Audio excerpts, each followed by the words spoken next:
और चलिए अब शुरुआत करते हैं और बात करते हैं रूस यूक्रेन युद्ध की। आखिर रूस यूक्रेन युद्ध में क्या बड़ा हो रहा है, आखिर क्या इनपुट्स मिलते हुए नजर आ रहे हैं। ध्वस्त रूसी युद्धपोत रिलीज एटमी कोड, इस पर आज हम बात करेंगे। तो यूक्रेनी खुफिया एजेंसी ने एक बार फिर से रूस के काला सागर नौसेना बेड़े पर बड़ा हमला कर दिया। यूक्रेन की यूएसवी ब्रिगेड ने काला सागर में गश्त लगा रहे एक युद्धपोत और उस पर तैनात हेलीकॉप्टर को नष्ट कर दिया। अब क्रीमिया से लेकर सीमाई शहरों में सुरक्षा के नए बंदोबस्त, नए इंतजाम कर दिए गए हैं और साथ ही रूस यूक्रेन पर बड़े हमले की प्लानिंग कर रहा है। आप देखिए कैसे यूक्रेन ने विनाशक बारूद बरसाया और रूस का काउंटर प्लान तैयार है। आप देखिए।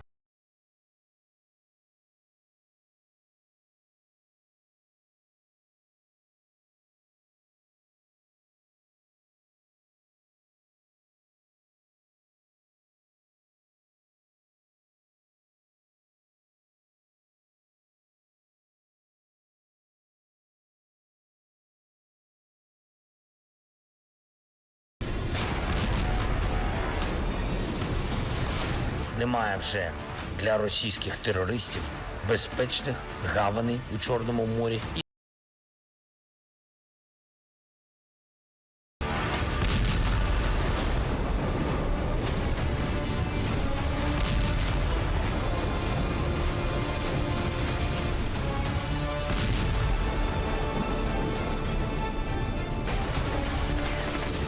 काला सागर में यूक्रेन के बारूदी शोले बरस रहे हैं।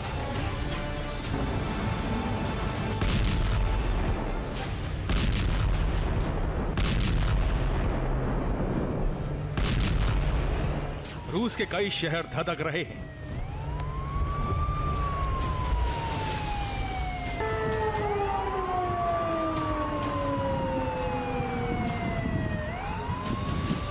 यूक्रेन ने ऐलान कर दिया है कि अब क्रीमिया विजय ऑपरेशन प्रचंड हो चुका है।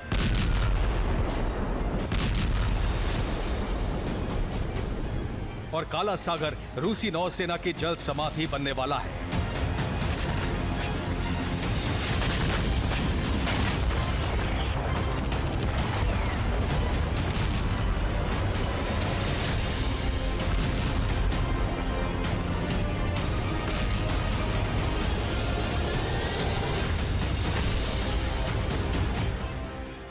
मार्च की रात एक बार फिर यूक्रेन की यूएसवी यानी अनक्रू सरफेस वेसल ब्रिगेड ने रूसी नौसेना पर जबरदस्त हमला बोला।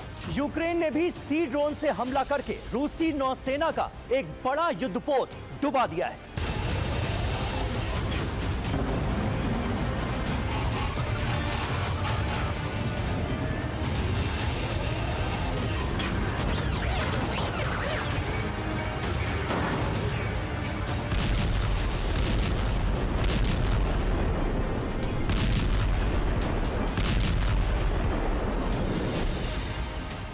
ये काला सागर नौसेना बेड़े पर यूक्रेन के हमले का वीडियो है। एक सी ड्रोन काला सागर में गश्त लगा रहे रूसी नौसेना के युद्धपोत की तरफ बढ़ रहा है।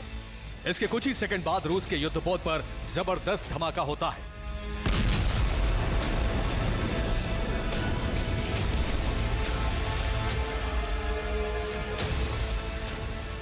और नाइट विजन कैमरे में धमाके की तस्वीर रिकॉर्ड होती है।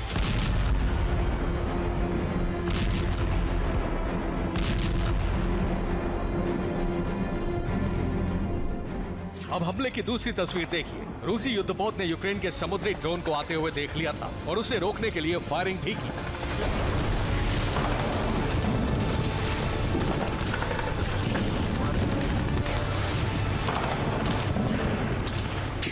लेकिन रूसी नौसेना यूक्रेन का हमला नाकाम नहीं कर पाई और जबरदस्त धमाका हुआ।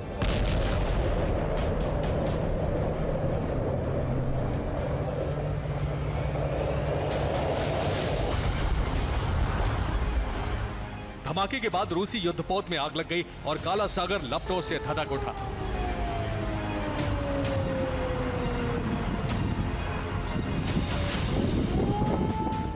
यूक्रेन ने रूस के सरगई कोतोव युद्धपोत को निशाना बनाया। युद्धपोत पर तैनात एक हेलीकॉप्टर भी नष्ट हो गया। यूक्रेन का दावा है कि युद्धपोत काला सागर में डूब चुका है। धमाके में रूस के 7 नौसैनिक मारे जाने का दावा भी किया गया है। युद्धपोत पर सवार 50 क्रू मेंबर को बचा लिया गया है।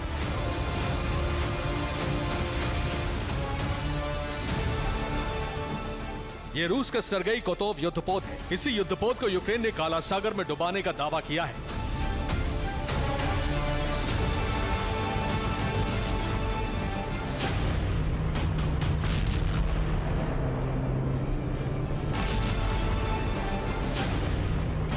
इस युद्धपोत पर एक हेलीपैड बना है और यहां हेलीकॉप्टर तैनात था।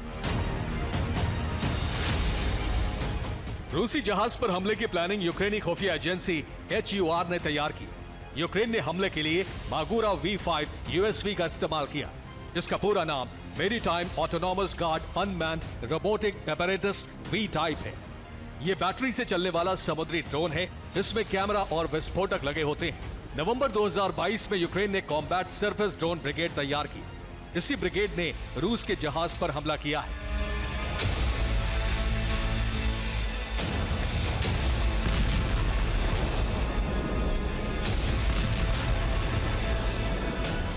इस ड्रोन ने 2024 में 3 रूसी जहाज ध्वस्त किए हैं।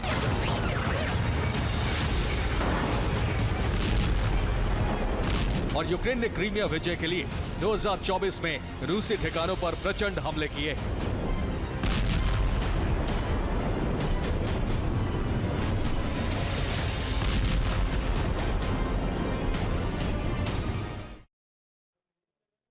पांच मार्च को यूक्रेन ने रूस के सरगई कोतोव युद्धपोत पर सी बेबी ड्रोन से हमला किया।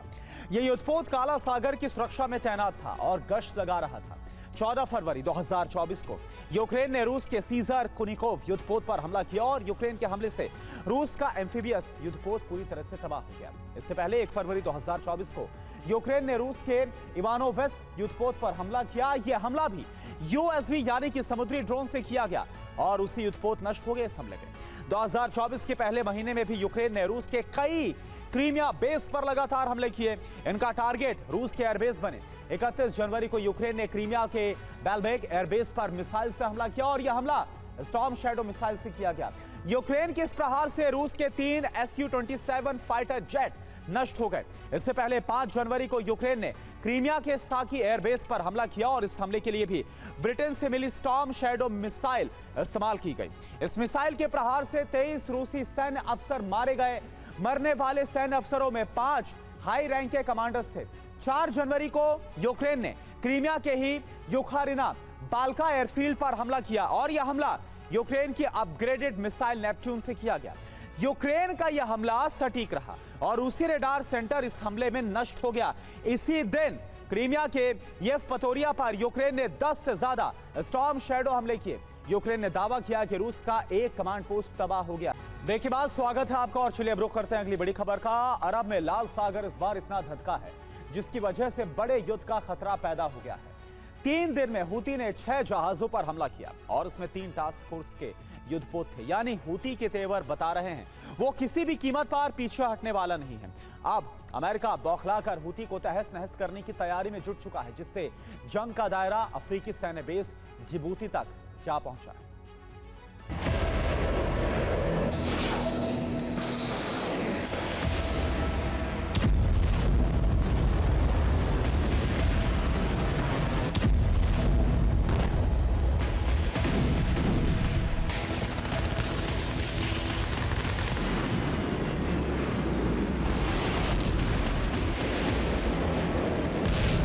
यमन में इतना बारूद बरसाने के बाद भी हूती पर काबू पाने में नाकाम है टास्क फोर्स।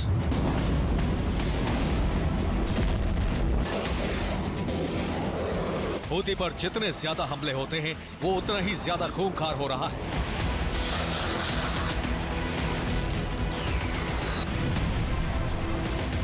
इस बीच दूसरे ईरानी प्रॉक्सी गुटों ने अरब में इतने विस्फोट किए हैं जिससे अमेरिका और इजराइल की नींद उड़ चुकी है।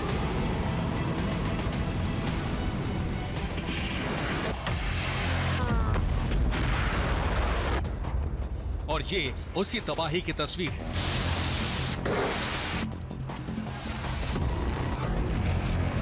जब इजराइल के पोर्ट सिटी हाइफा पर हमला किया गया,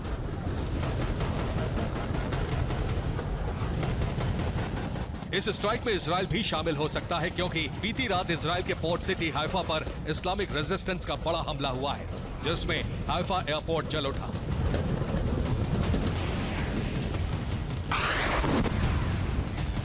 इस्लामिक रेजिस्टेंस के हमले में पोर्ट सिटी हाइफा में कई मीटर ऊंची आग की लपटें उठने लगी। बताया जा रहा है ये हमला एयरपोर्ट पर मौजूद पावर प्लांट पर हुआ।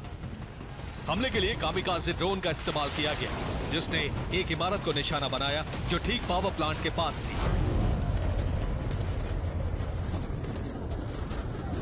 इमारत में आग लगने के बाद पावर प्लांट भी उसमें घिर गया। तेज धमाके होने लगे, पूरा पावर प्लांट तबाह हो गया। हैफा में यहूदियों की बड़ी आबादी रहती है। ईरानी मिलिशिया ने इसीलिए हैफा को टारगेट करके इतना बड़ा हमला किया। 24 घंटे में इजराइल पर 2 बड़े हमले हुए। एक हमले में हाइफा में तबाही की तस्वीर सामने आई। इजराइल का आरोप है कि इस्लामिक रेजिस्टेंस ने यह हमला हूती की मदद से किया है। दूसरी तरफ हाइफा से करीब 1400 किलोमीटर दूर लाल सागर में इजरायली शिप को तहस नहस कर दिया।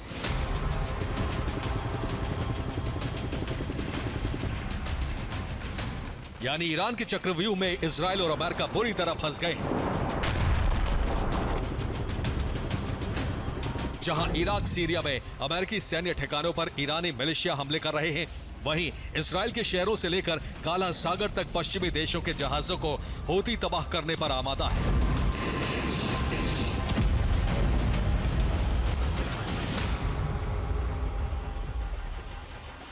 पिछले 3 दिन में हूती ने 6 जहाजों पर हमले किए, जिसमें से 3 कार्गो शिप और 3 टास्क फोर्स के युद्धपोत हैं।